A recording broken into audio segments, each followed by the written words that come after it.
The stars burned cold and distant in the void, but to the Zha'ari they were not a mystery. They had crossed them for millennia, mapped galaxies, crushed empires, and cataloged the diversity of life with detached precision. To them, species were curiosities, resources, tools, and occasionally nuisances.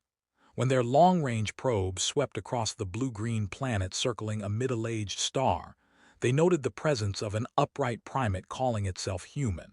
Their first impressions were dismissive. These beings fought among themselves, still poisoned their environment, and relied on primitive combustion to fling themselves into orbit. Their bodies were fragile, their lifespans short, and their social structures erratic. They were not worth fearing, merely categorizing. To the Zha'ari, Earth was another future colony. Their observation continued for years. Through cloaked satellites and disguised drones, they studied everything: human governments, cultures, wars, art, science. And each report confirmed the same conclusion. Humans were volatile, emotional, endlessly quarrelsome, and yet clinging to survival through crude technology and luck. They would be conquered easily. The Zha'ari prided themselves on objectivity, but arrogance crept into every analysis. They saw a species barely out of its adolescence, one they could break and reshape with little effort. Some voices warned caution, pointing to the resilience of humans in hostile environments, their surprising creativity under pressure, their stubborn refusal to yield even when cornered. But those voices were drowned by the consensus. Humans were animals dressed in reason, nothing more. It was not enough to observe from afar. The Zha'ari demanded proof, and so expeditions were sent in secrecy. Entire towns were infiltrated. Individuals vanished, taken aboard sterile ships orbiting beyond the moon. Experiments began, not cruel by alien standards but indifferent, clinical. They tested reflexes, endurance, adaptability. Most results were as expected. Humans tired, they broke, they screamed, they faltered. Yet again and again, anomalies appeared. A worker who survived dehydration far beyond predicted limits. A soldier who resisted interrogation, holding his mind intact against psychic intrusion.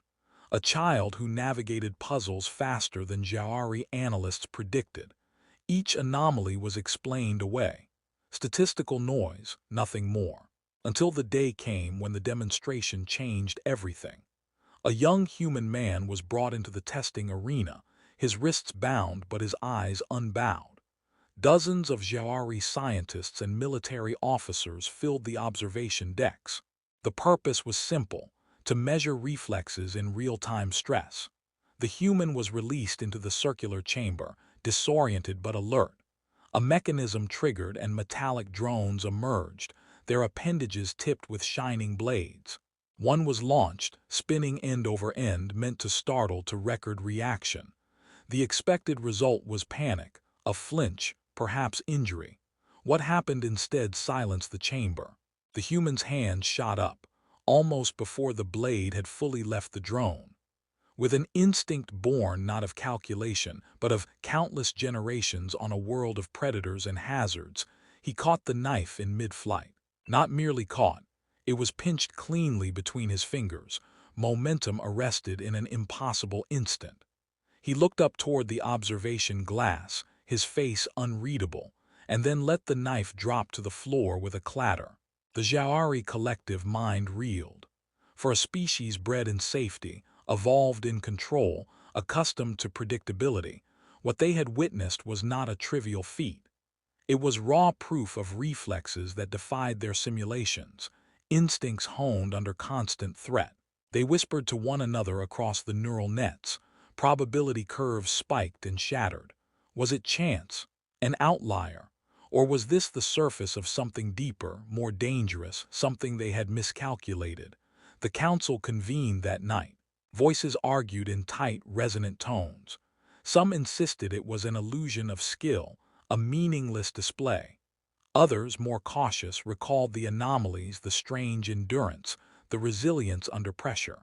Perhaps this knife catch was not a miracle but a window into the human condition. One admiral, scarred from centuries of conquest, reminded them of predators once underestimated on other worlds. Underestimation had cost them fleets before. He urged vigilance. But arrogance is a disease of empires, and the majority still saw humans as little more than clever beasts. Yet the seed of doubt had been planted. In the following days, experiments multiplied. Humans were tested with fire, cold, starvation. Again and again, they refused to break in the expected ways. Where a Zha'ari would collapse into despair, a human found humor. Where surrender should have come, defiance appeared instead. And always there was adaptability. Tools fashioned from scraps, strategies improvised on the spot, cooperation blooming even in captivity. One prisoner distracted guards with stories while another dismantled a vent. One mother, when deprived of food, fed her child before herself, surviving against odds no model predicted. Each time the Zha'ari tried to isolate and measure, the humans slipped beyond their metrics.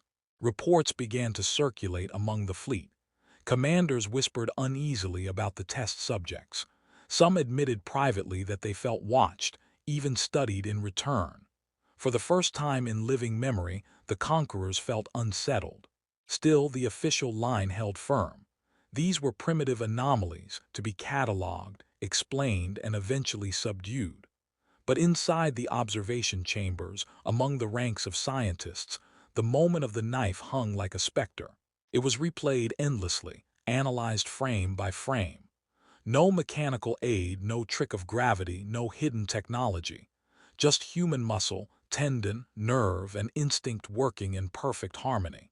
The conclusion many refused to voice was simple: humans were dangerous. The young man who had caught the blade was questioned further. They probed his mind, but his thoughts were a storm, chaotic, nonlinear, filled with memories of danger, fights, survival. To the Zha'ari it was incoherent. To him it was life. When they demanded to know how he had done it, he merely shrugged. "I didn't think," he said. "I just reacted." That answer terrified them more than anything else. To act without thought, with precision beyond calculation. That was not luck. That was instinct born of an environment that forged predators out of prey. It was not a skill they had cultivated deliberately, but one ingrained into their very being. The Zha'ari realized, however faintly, that they were not studying a domesticated species. They were studying the descendants of hunters, survivors of a world that never forgave weakness. Still, they hesitated. Pride demanded conquest. The empire had never retreated from opportunity, and Earth gleamed with resources, with oceans and continents ripe for control. They would not abandon it because of a reflex. Yet doubt grew. More demonstrations followed. In one, a human under duress solved a mechanical puzzle faster than a supercomputer predicted. In another, a woman endured searing cold by using body heat and breath to preserve her child, surviving far beyond modeled limits. In yet another, a soldier restrained in chains still managed to injure his captors using only the chains themselves. Each incident chipped at the certainty of superiority. Among the military caste, whispers became warnings. If humans could adapt this quickly under observation, what would they do when threatened in full? Some remembered old battles with species that fought like swarms or herds, overwhelming with numbers. Humans were not a swarm. They were individuals, each capable of surprising feats. That was far worse. A swarm could be predicted. An individual, unpredictable, could change the course of war. But the High Council, far removed from risk, chose denial. They spoke of inevitability, of destiny, of control. They ignored the quiet fear building among those who had seen the humans firsthand. They dismissed the trembling reports of soldiers who said that when a human looked at them, it felt like prey recognizing a predator. But the roles reversed. The human who had caught the knife was eventually returned to his cell. He paced, he waited, he watched. The Zha'ari monitored his every move, trying to decode meaning, but he gave them nothing. Silence, patience, a calm that unsettled them. When food was given, he rationed it. When questions were asked, he answered obliquely. When threatened, he did not flinch. In him, they glimpsed something they could not quantify: Defiance without cause, resistance without hope, strength without reason. To them it was madness. To humanity it was survival. And so Section 1 closes not with resolution but with a dawning realization. The Zha'ari, for all their arrogance, had seen something they could not explain away. A hand catching a knife in flight was more than a reflex. It was a symbol, a message written in muscle and bone. Humans were not prey. They were something else entirely, and the Empire had stepped into danger without understanding the cost. The unease among the Zha'ari spread like cracks in glass, invisible at first but deepening with every experiment. The knife catch had been a warning they had not fully understood, but now each test carved the warning into sharper lines. The humans they had taken were not supposed to resist in the ways they did. They were supposed to bend, to adapt into docile subjects, to yield under the same pressures that had broken dozens of conquered species before them. Yet these humans responded differently. When deprived of food, they did not descend into madness but into cooperation, sharing scraps, inventing ways to stretch survival beyond predicted limits. When subjected to physical strain, their muscles tore and bled, yet they still dragged themselves forward, crawling when they could not walk. When pain was inflicted, they endured with jaws clenched, sometimes laughing, sometimes mocking their captors as though humiliation was a shield against despair. To the Zha'ari this made no sense, but the more they observed, the more they realized it was not anomaly but pattern. Humans endured not because they were stronger but because they refused to stop trying. The military caste pressed for harsher trials. They wanted to measure breaking points, but instead of breaking, the humans defied those very limits. One soldier who had been beaten and starved was asked to solve a mechanical puzzle. To the surprise of every analyst, he completed it even with broken fingers, using his teeth to grip the pieces. Another, when shackled, dislocated her own thumb to slip free, leaving her hand ruined yet still reaching for a weapon. These acts were not logical. They came from somewhere deeper, somewhere the Zha'ari models could not penetrate. Instinct was supposed to be predictable. Human instinct was anything but. Worse still was the cunning. One captive feigned weakness for days, luring his watchers into complacency. Then, when opportunity came, he struck with savage efficiency, using nothing more than a chair leg to disable a guard. Though he was subdued quickly, the damage had been done. Reports spread. This was not brute force, nor mere survival reflex. This was calculated deception, patience, timing. For a species the Zha'ari considered primitive, the humans showed a grasp of strategy that rivaled their own military training. The scientists began cataloging emotional responses, thinking to understand the source of resilience. They expected emotion to be weakness. Instead, they found it was strength. When isolated, humans deteriorated, but when placed together, their willpower multiplied. A simple gesture, a hand on a shoulder, a word of encouragement, restored endurance levels beyond projections. Love, loyalty, defiance born of anger, courage fueled by despair. These were forces the Zha'ari could not quantify, and yet they watched them turn weakness into strength. One mother, when threatened, fought with such ferocity that it took 6 guards to restrain her. Another man, when told his friend had died, attempted escape not for freedom but to avenge. The Empire began to see what it had underestimated. Emotion was not a flaw in humanity, it was their weapon. The tension reached new heights when sabotage was discovered. A maintenance corridor aboard a Zha'ari cruiser exploded, killing several. Investigators traced it to human captives who had scavenged parts from their own cells to construct a crude device. The simplicity of it horrified the engineers. Humans had built a bomb from scraps meant to restrain them. The act was small in scale but massive in implication. If a handful of untrained captives could do this under surveillance, what could an entire planet do when cornered? For the first time, voices in the council whispered of danger not in hypotheticals but in certainty. The debates grew heated. One faction insisted that humans were still fragile, still mortal, still vastly outgunned. Another countered that fragility did not matter when the will to resist burned so fiercely. One admiral said it plainly, "We are not fighting flesh, we are fighting a spirit, and spirit is not measured in numbers." He was dismissed publicly, but privately his words echoed. More and more officers felt the chill of his warning. Experiments escalated further. In one trial, humans were pitted against simulation drones, mechanical adversaries designed to test combat reflexes. The expectation was quick defeat. Instead, the humans improvised weapons from the environment, using pipes, wires, even pieces of their restraints. They fought with savagery, creativity, and coordination. When cornered, they bit, clawed, struck with head and elbow, fighting long after logic said they should have fallen. The Zha'ari, who prided themselves on discipline and efficiency, were unprepared for such feral determination. They began to see combat not as measured strikes but as chaos unleashed, and in chaos, humans thrived. One incident in particular spread like wildfire among the fleet.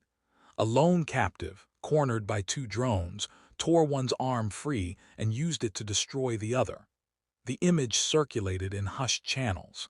A human standing bloodied but unbowed, wielding the broken arm of his enemy as a weapon. It was more than defiance. It was a message written in violence. Nothing you give us will not be turned against you. The cultural clash deepened the fear. The Zha'ari could not understand why humans spoke of dying for others as if it were victory. They could not understand songs sung in captivity, laughter shared even while starving, stories told of home and family. They did not understand why threats against individuals only strengthened bonds rather than dissolving them. In their minds, individuality was supreme, survival of the self paramount. To humans, survival of the self meant nothing if others were lost. This alien philosophy shook the foundation of the Empire's understanding. To fight beings who did not fear death but welcomed sacrifice was to face a war with no end. The breaking point came with open resistance. On one of the orbital stations, humans staged a coordinated revolt. With stolen tools and smuggled messages, they overwhelmed guards, seizing control of several compartments before being crushed by reinforcements. The uprising lasted less than an hour, but the cost was staggering. Entire systems were damaged, guards killed, and critical data lost. The humans involved knew they would not escape, but they fought anyway, leaving behind a trail of destruction disproportionate to their numbers. Analysts called it reckless. Commanders called it terrifying. For the first time, the Zha'ari began to speak the unthinkable. Perhaps conquest would not be swift. Perhaps it would cost more than it was worth. Some argued that extermination was the only solution. Others, more cautious, suggested containment, observation, delay. But the empire was vast, its pride greater than its fear. They had never turned from a prize, and Earth was too valuable to abandon. Still, shadows of doubt gnawed at their certainty. Among the humans, word of defiance spread in whispers. Prisoners who had never met one another shared stories of resistance, tales of those who fought and fell, of those who endured. The story of the knife catch became legend, retold in different cells, a symbol of what humanity could do. That moment of instinct had become more than survival, it had become a spark. And sparks, the Zha'ari were beginning to realize, could ignite flames too large to control. The Alien Council convened again. Generals demanded harsher methods, swifter conquest, greater numbers. Scientists cautioned that each act of oppression only strengthened resolve. Intelligence officers reported rising coordination among captives. Some even claimed that humans were beginning to study their captors in turn, learning patterns, weaknesses, exploiting gaps. The irony was bitter. The observers had become the observed, and all the while humans waited. They did not rush blindly but prepared, testing boundaries, pushing edges, watching for chances. Their patience unnerved their captors. For a species described as rash and emotional, they were proving alarmingly capable of restraint when it mattered. When a human looked at a Zha'ari guard now, there was no fear. There was calculation. and that look chilled the Empire to its core. The Empire prepared for war, and in their arrogance they believed it would be a simple matter. They had conquered 100 worlds, extinguished resistance wherever it dared to rise, reduced entire species to servitude. Humans, for all their defiance, were still fragile flesh against the steel of fleets and the cold precision of armies. That was the assumption, and assumptions were the foundation of empires that believed themselves eternal. The Zha'ari Council met in the towering spires of their command citadel, their voices resonant, their projections certain. The strategy was drafted with confidence: overwhelming force, surgical strikes, suppression campaigns. They would not waste time with diplomacy or prolonged control. They would break humanity quickly and absorb Earth before the spark of rebellion spread. It was a plan written in arrogance, and arrogance is the slow poison of every conqueror. The fleets descended upon Earth.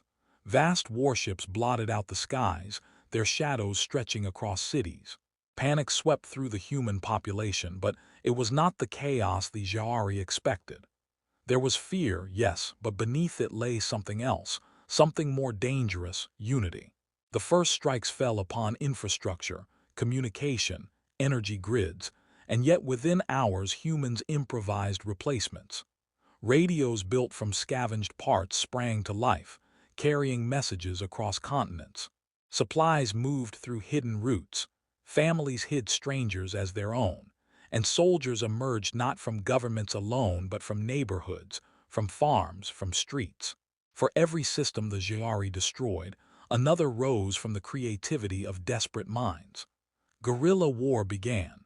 It was not grand battles but ambushes, traps, strikes where least expected. Soldiers fought, but so did farmers, mechanics, children with slingshots that shattered sensors. The Zha'ari moved with precision, but precision faltered against chaos. Convoys vanished into forests and deserts. Entire squads disappeared in ruined cities where humans knew every alley, every sewer, every rooftop. The invaders brought machines, but machines faltered when wires were stolen, when fuel was poisoned, when signals were jammed with crude but effective noise. To the Empire, this was madness. To humanity, it was survival. One report circulated through the fleet, its words whispered even as officers tried to suppress it. A human group had lured a squad of soldiers into a mine. With nothing but rope, fire, and collapsing tunnels, they annihilated a force armed with plasma weapons and armored suits. The official line called it an isolated incident, but the soldiers who read it began to wonder. If caves could become graves, what about cities? What about jungles, mountains, oceans? Humans had shaped their world for themselves, and now that world became their ally. The Empire responded with brutality. Villages were burned, populations executed as examples, resistance crushed with orbital strikes. But each atrocity only deepened the fury. Where one fighter fell, three rose in their place. Where one community was destroyed, another vowed vengeance. The Zha'ari had expected submission, but they had birthed rage. And rage, once unleashed, is a tide that no fleet can hold back. The most terrifying revelation came not from combat but from psychology. Soldiers reported that humans were not afraid to die. In fact, many embraced it if it meant taking enemies with them. Suicide attacks, traps triggered by their own deaths, fighters who charged unarmed against guns so that others could advance. The Empire had no defense against such determination. They could kill humans by the thousands, but killing only fed the fire. For every fallen fighter, songs were sung, memories shared, vengeance promised. The Zha'ari began to understand the alien nature of human war. It was not about survival of the body but survival of the idea. As long as one human remained, the fight continued. The council dismissed fear, but whispers spread among the lower ranks. Soldiers began to dread assignment to Earth. They spoke of eyes in the shadows, of footsteps that followed even in silence, of traps that seemed born of malice itself. They spoke of humans who fought until their last breath and sometimes even after, wounds that should have ended them ignored in a frenzy of survival. They spoke of unpredictability, of chaos, of an enemy that refused to play by the rules of conquest. Fear ate at the invaders more than bullets. Then came the turning point. In one sector, a human force of only a few hundred trapped an entire Zha'ari battalion. They had no heavy weapons, no advanced technology. What they had were tunnels, fire, and strategy that defied all projections. When the dust cleared, the battalion was gone, consumed by an enemy that should never have been able to harm them. The story spread faster than any official denial could stop it. For the first time in centuries, an imperial force had been annihilated not by another empire, not by advanced weapons, but by so-called primitives fighting with grit and fury. The illusion of superiority cracked. Humans pressed harder. They struck supply lines, sabotaged warships, turned captured weapons against their masters. They learned quickly, faster than expected. Within weeks, they were adapting alien technology, hacking systems, firing plasma rifles with deadly accuracy. The Empire realized with dread that humanity did not need centuries to catch up. They needed only exposure. Every weapon captured became a lesson, every system hacked a blueprint. The gap between conqueror and conquered shrank with terrifying speed. Worse still was the psychological war. Humans understood fear. They painted symbols on walls, spread rumors of ghosts in the forests, staged attacks at night with screams and fire that left survivors broken and trembling.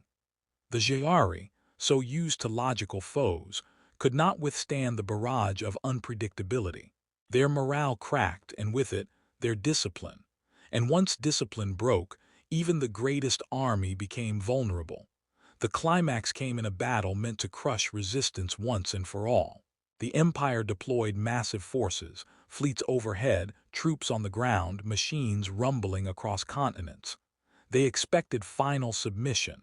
What they received was a storm. Humans struck everywhere at once, not with numbers but with ingenuity. Bridges collapsed under advancing columns, cities erupted with explosions triggered from hidden tunnels, communication lines fell to crude jammers. Fleets in orbit found themselves blind as human hackers jammed signals with machines made from scrap. For every advance, resistance sprang from new directions. The knife had been the beginning, the warning. Now the meaning became clear. That single act of instinct, of reflex, had been a symbol of what humanity was capable of. Catching the weapon meant to kill them, turning weakness into defiance. And now, on a planetary scale, the Zha'ari understood the truth. They had not invaded prey. They had awakened predators of predators.